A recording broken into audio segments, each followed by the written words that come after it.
Existe uma pergunta que atormenta quem sonha em viver da terra, mas não tem uma fazenda enorme para isso. Dá para produzir o ano inteiro, com renda constante, alimento diversificado e baixo risco, usando pouco mais de meio hectare? A resposta, baseada em décadas de pesquisa em agroecologia, agricultura familiar e sistemas integrados de produção no Brasil, é sim. E o segredo não está no tamanho da área, está na forma como ela é organizada. Neste vídeo vamos explicar, com base em conhecimento técnico consolidado por instituições como a Embrapa, o Sebrae, o Senar e universidades de ciências agrárias, como um terreno de 3.500 metros quadrados pode abrigar até 11 espécies animais diferentes, todas trabalhando em conjunto dentro de um sistema integrado, gerando alimento, renda e fertilidade de forma contínua, mês após mês, sem depender de uma única colheita ou uma única criação para sustentar a propriedade. Por que pensar em sistema, e não em criações isoladas? O erro mais comum de quem começa na produção rural em pequena escala é pensar em cada criação de forma separada, como se fossem negócios independentes dentro do mesmo terreno. Cria-se galinha aqui, planta-se horta ali, e cada atividade compete por espaço, tempo e recursos, sem nenhuma relação entre si. O resultado costuma ser baixa produtividade, alto custo com insumos externos e dependência de poucas fontes de renda. A lógica dos sistemas integrados, estudada extensivamente pela Embrapa através de programas como a Integração Lavoura-Pecuária-Floresta, conhecida pela sigla ILPF, é justamente o oposto. Em vez de separar as atividades, elas são desenhadas para se complementarem. O esterco de um animal vira adubo para a horta. Os restos da horta viram alimento para outro animal. A sombra de uma árvore frutífera protege um galinheiro. O animal que pasta controla o mato que serviria de abrigo para pragas. Cada elemento do sistema cumpre mais de uma função, e é essa multiplicidade de funções que permite que uma área pequena produza como se fosse muito maior. Esse princípio não é uma invenção recente.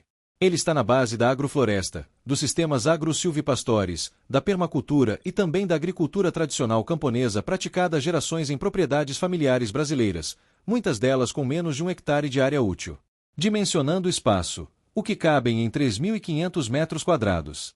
Um terreno de 3.500 metros quadrados equivale a 0,35 hectare, um tamanho comum em sítios e chácaras de produção familiar em praticamente todo o território nacional. Não é uma área grande, mas é suficiente para dividir em zonas de uso, seguindo o princípio de zoneamento que a permacultura chama de zonas de manejo, onde as atividades que exigem cuidado diário ficam mais próximas da casa e as que exigem menos manejo ficam mais distantes. Nesse tipo de planejamento, costuma-se reservar uma parte da área para moradia e o quintal produtivo mais próximo, com hortaliças, temperos e pequenos animais de manejo diário, como galinhas poedeiras e coelhos. Uma segunda faixa é destinada a pomares e sistemas agroflorestais, combinando árvores frutíferas com criações de médio porte. Uma terceira faixa, geralmente a mais distante da casa, é usada para pastagem rotacionada de animais de maior porte, como caprinos e ovinos. E uma área específica, próxima a alguma fonte de água ou a um poço, é reservada para tanques de piscicultura, quando o terreno permite. Essa divisão não precisa ser rígida, mas segue uma lógica prática consolidada. Quanto mais manejo diário um sistema exige, mais perto ele deve estar de onde a pessoa passa o dia. Água, o recurso que define tudo. Antes de falar dos animais, é preciso falar de água, porque nenhum sistema de produção se sustenta sem um planejamento hídrico adequado. A disponibilidade de água determina quais criações são viáveis, principalmente quando falamos de piscicultura e de criações que demandam maior consumo, como suínos e caprinos em lactação. Em propriedades pequenas, é comum o uso de cisternas para captação de água de chuva, tanto para consumo animal quanto para irrigação de hortas e pomares. A Embrapa e diversas organizações de assistência técnica rural recomendam o cálculo do consumo hídrico de cada espécie antes da introdução no sistema, para evitar que a criação comprometa a disponibilidade de água para as demais atividades, especialmente em regiões sujeitas à estiagem. Um poço artesiano, uma nascente protegida ou um sistema de captação e armazenamento bem dimensionado costuma ser o primeiro investimento estrutural de qualquer sistema integrado de pequena escala, antes mesmo da aquisição dos animais. Os 11 animais e o papel de cada um no sistema. Agora vamos ao centro do sistema, as 11 espécies. A escolha não é aleatória. Cada uma foi historicamente incorporada a sistemas de produção familiar por cumprir uma função específica, seja de produção de alimento, de geração de renda, de controle biológico ou de fertilização do solo. Galinhas poedeiras. A criação de galinhas para postura é, provavelmente, a porta de entrada mais comum na produção animal em pequena escala. Além dos ovos, que representam uma fonte de proteína de produção diária e alta demanda comercial, as galinhas cumprem um papel sanitário importante, consomem larvas, insetos e restos de alimento, ajudando no controle de pragas em hortas e pomares próximos. O sistema de manejo conhecido como galinheiro móvel, ou chicken tractor, é amplamente utilizado justamente para aproveitar esse comportamento, deslocando as aves entre áreas de cultivo para que preparem o solo, adubem e controlem insetos antes do plantio. Galinhas caipiras de corte. Diferente das poedeiras, as aves de corte são criadas com foco em ganho de peso e abate, com ciclo de produção mais curto, geralmente entre 8 e 12 semanas dependendo da linhagem. Elas garantem uma fonte de carne própria e regular, reduzindo a dependência de compra externa, além de gerar excedente comercializável, já que a carne de galinha caipira tem valorização de mercado por conta do sistema de criação extensivo e da alimentação natural. Patos. Os patos são amplamente utilizados em sistemas integrados por sua eficácia no controle de moluscos e insetos, especialmente em áreas próximas a hortas irrigadas ou tanques de peixe. Em muitas regiões produtoras de arroz e hortaliças, os patos são soltos entre os cultivos justamente para o controle biológico de lesmas e caramujos, uma prática documentada em sistemas de manejo integrado de pragas. Além da função sanitária, fornecem ovos e carne. Perus. Os perus complementam o sistema como uma segunda fonte de carne de maior porte entre as aves, com ciclo de produção voltado principalmente para datas de maior consumo, como o fim de ano, quando o preço de mercado tende a ser mais vantajoso. Por serem aves de forrageio ativo, também contribuem no controle de insetos em áreas de pastagem. Codornas. As codornas se destacam pela alta produtividade em pequeno espaço. Uma codorna pode iniciar a postura entre 6 e 7 semanas de vida e produzir praticamente um ovo por dia, com exigência diária muito menor do que a galinha. Isso as torna uma das criações de maior retorno por metro quadrado dentro de sistemas de produção familiar, sendo frequentemente indicadas por técnicos de extensão rural como primeira criação para quem tem pouco espaço disponível. Coelhos. A cunicultura, nome técnico da criação de coelhos, é reconhecida pela eficiência na conversão alimentar e pelo ciclo reprodutivo rápido, com fêmeas podendo produzir várias ninhadas ao longo do ano. A carne de coelho tem baixo teor de gordura e alto valor proteico, e o esterco de coelho é considerado um dos adubos orgânicos mais equilibrados para uso direto em hortas, sem necessidade de compostagem prévia tão prolongada quanto a de outros animais. Cabras. As cabras cumprem múltiplas funções dentro do sistema: produção de leite, base para derivados como queijos e iogurtes, produção de carne e manejo de áreas de pastagem mais difíceis, já que são animais rústicos, adaptados a diferentes tipos de vegetação, inclusive arbustiva. Em sistemas de integração lavoura-pecuária-floresta, caprinos são utilizados para manejo de subbosque, ajudando a controlar o crescimento de vegetação espontânea entre as árvores. Ovelhas. As ovelhas complementam o sistema de pastejo, sendo geralmente utilizadas em rotação com as cabras ou em áreas separadas, já que os hábitos alimentares dos dois animais são diferentes. Caprinos preferem forragear em altura, consumindo folhas e arbustos, enquanto ovinos pastam rente ao solo.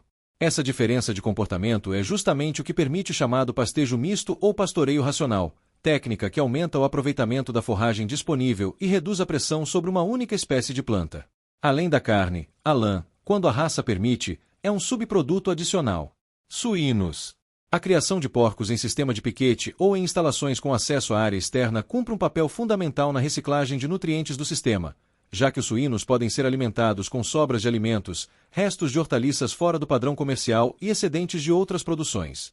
O esterco suíno, após tratamento adequado, é uma fonte relevante de matéria orgânica para a compostagem, e a carne é uma das mais consumidas no Brasil, garantindo escoamento facilitado da produção. Peixes. Quando o terreno conta com disponibilidade de água, a piscicultura em pequena escala, geralmente com espécies como tilápia, é incorporada ao sistema por meio de tanques ou viveiros escavados. Em sistemas mais avançados, a água usada nos tanques é posteriormente utilizada para irrigação de hortas, aproveitando os nutrientes gerados pelos próprios peixes, prática conhecida como aquaponia quando integrada diretamente ao cultivo de plantas em circuito fechado com a água. A piscicultura representa uma fonte proteica que não compete por área de pastagem, já que se desenvolve verticalmente, no volume de água disponível. Abelhas. Por fim, a apicultura, ou a meliponicultura no caso das abelhas nativas sem ferrão, fecha o sistema cumprindo talvez a função mais estratégica de todas, a polinização. A presença de colmeias no sistema aumenta a taxa de polinização das árvores frutíferas e de boa parte das hortaliças, com impacto direto na produtividade do pomar e da horta.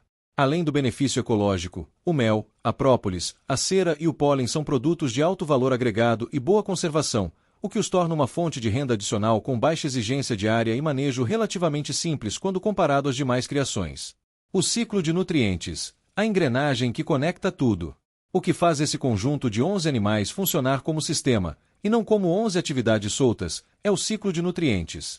O esterco das aves, dos coelhos, dos caprinos, dos ovinos e dos suínos é recolhido e direcionado para a compostagem, um processo de decomposição controlada da matéria orgânica que transforma resíduo em adubo estável e seguro para uso em hortas e pomares. A Embrapa recomenda que o esterco de aves e de suínos passe por um período de compostagem antes do uso, justamente pela concentração de nutrientes e pelo risco de queima das plantas ou contaminação se aplicado diretamente e em excesso. Já o esterco de coelho e de pequenos ruminantes, por ter composição mais equilibrada, permite uso mais direto, embora a compostagem continue sendo recomendada como boa prática. O adubo produzido volta para a horta e para o pomar, que por sua vez fornecem parte da alimentação das aves e dos suínos através de restos e excedentes fora do padrão de comercialização. Fecha-se, assim, um ciclo onde o resíduo de uma etapa é o insumo da etapa seguinte, reduzindo a dependência de fertilizantes e rações comerciais e diminuindo o custo de produção ao longo do tempo. Produção o ano inteiro, porque a diversificação garante renda contínua. Um dos maiores benefícios documentados dos sistemas integrados de produção familiar é a distribuição do fluxo de caixa ao longo do ano. Diferente de uma monocultura, que costuma concentrar toda a receita em 1 ou 2 períodos de colheita, um sistema com múltiplas criações e cultivos gera produtos em momentos diferentes. Os ovos, sejam de galinha ou de codorna, têm produção diária e comercialização constante. O mel tem sua colheita concentrada em determinadas épocas do ano, conforme a florada regional. A carne de aves de corte tem ciclo curto e pode ser escalonada, criando lotes em datas diferentes para garantir abate e venda praticamente todo mês. Já a carne de caprinos, ovinos e suínos, com ciclos mais longos, garante entradas de recursos em intervalos maiores, mas de valor mais expressivo por unidade vendida. Os derivados do leite de cabra têm produção sazonal, ligada ao período de lactação após o parto. Essa distribuição no tempo é o que técnicos de extensão rural chamam de escalonamento de produção, e é uma das estratégias centrais recomendadas para pequenos produtores que dependem exclusivamente da propriedade para sustento familiar, já que reduz a vulnerabilidade a quedas de preço pontuais ou perdas de safra em uma única atividade. Manejo do tempo e da mão de obra. Um sistema com 11 espécies diferentes exige organização de rotina. Isso não significa que seja necessário trabalho em tempo integral de várias pessoas, mas sim planejamento de tarefas diárias, semanais e mensais. As tarefas diárias costumam incluir a alimentação e verificação de água dos animais de manejo mais intensivo, como aves, coelhos e suínos, além da coleta de ovos. As tarefas semanais envolvem a limpeza mais aprofundada de instalações, a movimentação de aves em sistemas de pastoreio rotacionado e o monitoramento das colmeias. Já as tarefas mensais ou sazonais incluem o manejo reprodutivo dos rebanhos, a colheita de mel conforme a floração, e o planejamento de plantio e colheita da horta e do pomar conforme a estação do ano. A organização em escala, com rotina fixa e divisão clara de responsabilidades, é apontada por programas de assistência técnica rural, como os promovidos pelo Senar em parceria com sindicatos rurais, como um dos fatores que mais influenciam o sucesso de sistemas integrados em propriedades familiares. Aspectos sanitários e de biossegurança. A convivência de várias espécies no mesmo espaço exige atenção redobrada com biossegurança. Instalações separadas para cada espécie, controle de acesso de animais silvestres, quarentena para animais recém-adquiridos e vacinação conforme calendário sanitário são práticas recomendadas por médicos veterinários e por órgãos de defesa agropecuária estaduais para evitar a disseminação de doenças entre lotes e entre espécies diferentes. Da mesma forma, o manejo correto do esterco e dos resíduos orgânicos, incluindo o tempo adequado de compostagem antes do uso como adubo, é fundamental para evitar a contaminação do solo, da água e das próprias hortaliças produzidas na propriedade. Aspectos legais e ambientais. Antes de estruturar um sistema como esse, é importante verificar a legislação ambiental e sanitária aplicável ao município e ao estado onde a propriedade está localizada. Questões como a distância mínima de instalações de criação em relação a cursos d'água, a necessidade de outorga para uso de água em piscicultura e as exigências de licenciamento ambiental variam conforme a região e o porte da produção. Órgãos como as Secretarias Estaduais de Agricultura, o IBAMA em situações específicas e os escritórios locais de assistência técnica e extensão rural, presentes na maioria dos municípios brasileiros, são as referências corretas para orientação sobre a regularização de uma propriedade produtiva, incluindo o cadastro ambiental rural e possíveis linhas de crédito voltadas à agricultura familiar, como as disponíveis através do Pronaf. Porque esse modelo funciona mesmo em área pequena. O que sustenta a viabilidade de um sistema como esse não é a quantidade de terra, mas a densidade de funções que cada metro quadrado exerce. Uma área que abriga simultaneamente produção de proteína animal, produção vegetal, reciclagem de nutrientes e serviços ecológicos, como a polinização, consegue gerar muito mais valor por metro quadrado do que uma área do mesmo tamanho dedicada a uma única atividade.